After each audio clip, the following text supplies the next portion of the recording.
오늘 첫 번째 테마로는 원전이 자리합니다. 일단 최근에 이제 계약 문제가 아직까지 해결되지는 않았지만 전반적으로 원전에 대한 수요는 좀 높아지고 있습니다. 벨기에나 덴마크 같은 유럽 국가에서도 빗장을 푼다라는 소식들이 계속해서 전달이 좀 되고 있는 상황이다라는 부분 체크드리고요. 두 번째 열어보겠습니다. 두 번째는 강관이랑 LNG입니다. 아무래도 에이펙 정상회담 이제 이슈가 있다 보니까 오늘 일정상으로는 한미가 만날 예정입니다. 그래서 USTR 대표랑 한국 대표랑 안덕근 산업부 장관이랑 만날 예정이고요. 더불어서 한화오션이랑 HD 현대중공업 대표도 같이 이제 단독 회담을 한다라는 기사들도 좀 보도가 되고 있어서 같이 좀 보시면 좋겠습니다. 마지막 테마 열어보겠습니다.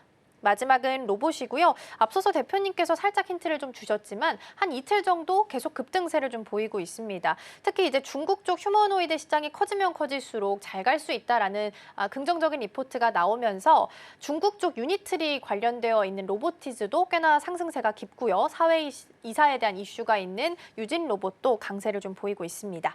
자, 이렇게 세 가지 테마 먼저 열어봤고요. 대표님 오늘은 어느 쪽 전략을 좀 세워볼까요? 네, 원전 섹터를 좀 봐야 될 것 같고요. 지금 체코의 신규 원전 이 본계약 체결이 재차 좀 지연됐음에도 불구하고 특징적인 종목들이 있다면 원전 섹터 안에서 52주 신고가를 경신하는 종목들이 꽤 많습니다. 오늘도 두산 에너빌리티와 BHI가 52주 신고가를 좀 경신하는 흐름들을 좀 보여주고 있는데 일단 단기적인 어떤 우려감들은 체코 원전의 이 본계약 체결이 지연됐지만 그래서 이 부분에 관련된 계약 해제 리스크도 수급의 어떤 정체 요인으로 좀 작용을 했는데 실질적으로 계약 해지의 가능성들이 제한적으로 좀 전망이 좀 되고 있고 체코 정부가 워낙 한국과의 이 원전 사업에 관련된 협력을 더 희망하고 있는 그런 부분들 좀 주목해 봤을 때 이번 뭐 지방법원에서의 관련된 계약 해지 관련된 어떤 중대한 하자가 확인되지 않는 한은 번복될 수 있는 가능성은 좀 제한적이지 않을까.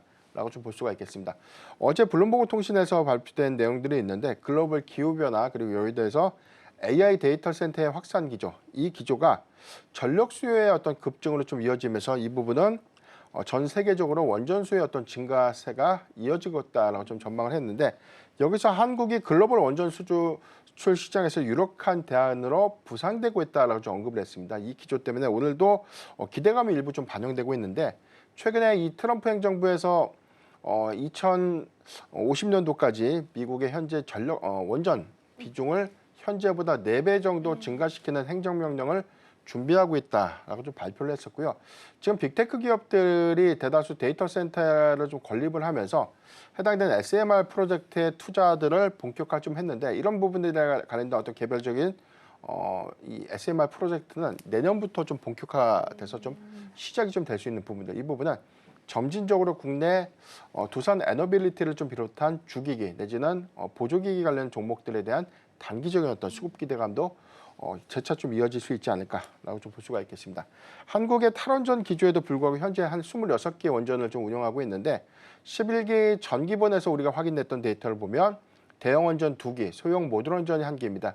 전체 3기를 2038년도까지 건립한다는 어떤 계획안인데 지금 탈원전 정책에서 친원전 정책으로 좀 회귀됐던 부분들 특히나 이재명 후보도 이 탈원전 정책보다는 원전 정책에 관련된 어떤 뷰를 정책적으로 좀 변화하겠다라는 어떤 이 가능성들을 좀 제시를 했기 때문에 해당돼서 전기본의 경우에는 전력 수급에 관련된 요인에 따라서 조금 더 상향될 수 있는 어떤 기대 요인들을 주목해 봐야 될 것 같고 이런 부분들은 전체적인 어떤 원전의 밸류체인 관점에서 좀 주목을 해봐야 될 것 같은데 크게 좀 세 개 카테고리죠. 설계 부분과 건설과 시공 부분 그리고 운영 부분 관련해서 세 개 부분에서 각각의 기술 강점을 갖고 있는 종목들 대체적으로 뭐 현대건설이라든가 한전기술, 두산 에너빌리티 그리고 삼성물산과 한전 KPS 같은 그런 종목들이 수주가 가시화되는 부분들이 가장 큰 실적 수혜로 좀 이어질 수 있는 부분들이기 때문에 중장기 관점에서 해당되는 종목도 같이 봐야 되지 않을까 좀 표현드리겠습니다. 네, 그렇죠. 이제 AI 수요가 높아지면 전력원이 필요할 텐데 현재 이 상황에서는 가장 현실적인 대응 방안 중에 하나가 또 원전이기 때문에 우리나라 국내 입장에서는 본계약 과 관련된 노이즈가 좀 끼면서 지연이 되긴 했지만 여전히 수요에 대해서는 탄탄하다라는 말씀 주셨습니다.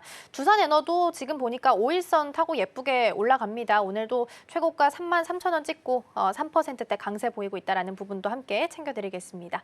개장 분위기 잘 살펴봤고요. 대표님과는 여기서 인사 나누겠습니다. 오늘 말씀 고맙습니다.